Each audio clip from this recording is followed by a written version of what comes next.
Hey, happy Monday. A couple nights ago, Saturday, was a full moon. Pretty potent full moon. As you probably know, full moon's a great time for letting go. And so I did a journey with the fungal friends and set the intention to let go of the pattern, the habit that I have of going into all or nothing, black or white. Either or binary choices in life. It's definitely been a pattern, habit, belief that has had some pretty serious negative impacts on my life. It's definitely sabotaged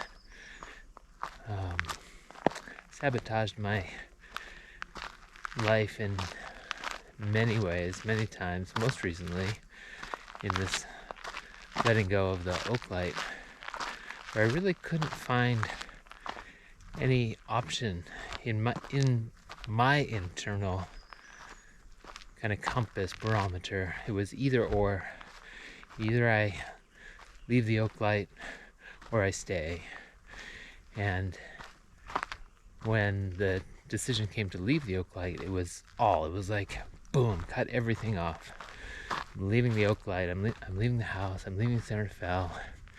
And to a certain extent, although it was unconscious at the time, I was like, I'm leaving all the people I know, I'm leaving the community. I can feel it's like, wow, I didn't realize that was there. And that's been an aspect of kind of how I've run in many ways throughout my life. Like as things get close to building a community, building a set of connections, that if it feels too good, too connected to something, that part of me that doesn't want that, which is strange. You would think that we would want the things that feel good, but parts of us don't, parts of me don't. So I just kind of shut it down. I didn't really see that at the time, but when I really feel into it, I was like, oh, that's what I did. And so I really wanted to let go of that pattern. Hello, my little friend. How's it going? So I really wanted to let go of that pattern on this full moon. It felt like a great time after this experience. And so I went into the journey expecting, we'll just have a little clearing, maybe a little catharsis, maybe a little motion, let it go. But of course, these beautiful allies, these beautiful guides, they kind of kicked my butt a little bit. They were like, all right, yep, you messed up, you went unconscious.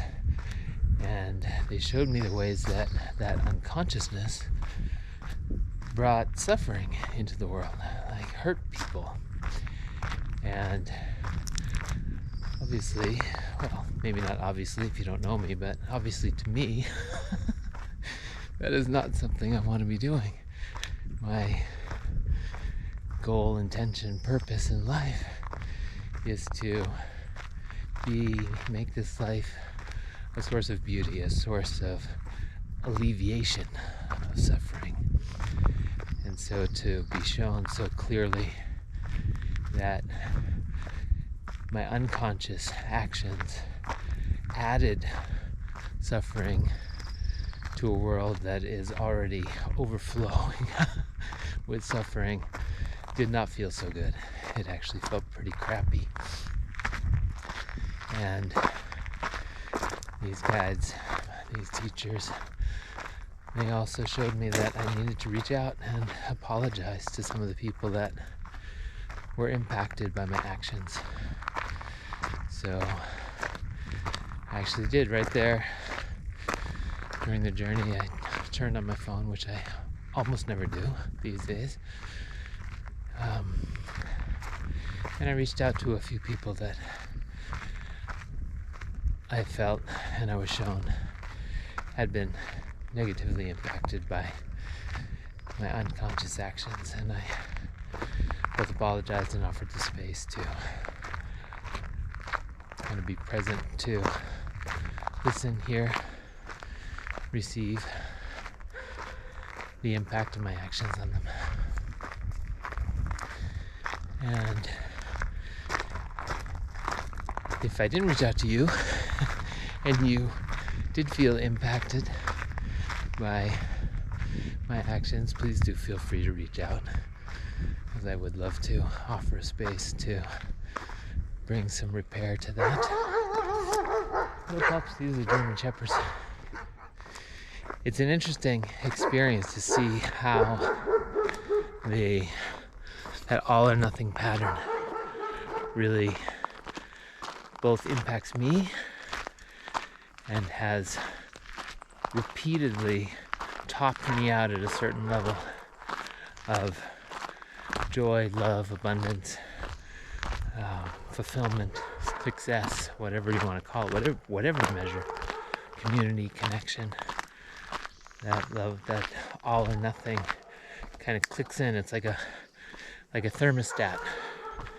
You know, it's like if I'm getting up past a certain level, the thermostat kicks in and the air conditioning turns on. So it was really beautiful to be with the mushroom teachers on Saturday night and to see that, feel that. Well, I can't say it was beautiful. It felt like shit, actually. But I know that's what I need, to see it so clearly and to feel it, to really feel it so clearly, to get it not just intellectually, but to get it on a feeling level, on a heart level, and especially to see not just how it impacts me, because I can kind of brush that off. I can be like, oh yeah, I screwed myself. And it doesn't have as much of an impact as when I see, oh, I didn't just screw myself, I hurt others. And then that clicks into the part of me that's like, I do not want to do that anymore. I do not want to be a source of suffering in this world. Like I wouldn't necessarily have even done anything differently, except for bring consciousness to the way I interacted with people. I wouldn't have been in such a rush to get out of there. I wouldn't have been such a rabid, single-minded fuck you to anything that is not lining up with me wanting to get out of there. You know, fuck you to anyone that gets in the way of that. You know, that's what I would have shifted. That's what I would have softened. And that would have had a positive impact both on me and my experience, and I think on the people around me who wouldn't have been quite so jarred by the forcefulness of the boundaries I had around what I wanted to happen. So that's where I would have shifted. So anyway, that's the latest impact update, insight, and here's to the intention, the work of letting go of old patterns that have us go unconscious, have me go unconscious. Old patterns of black or white, all or nothing, right or wrong. There's so many fluid, flowing ways that life can express itself. And when I hold on to these beliefs that there's only one right way, one solution, one answer, I have tended to get myself into challenging situations. So here's to more fluidity, openness, and letting go of the all or nothing habit. All right. Lots of love. Bye for now.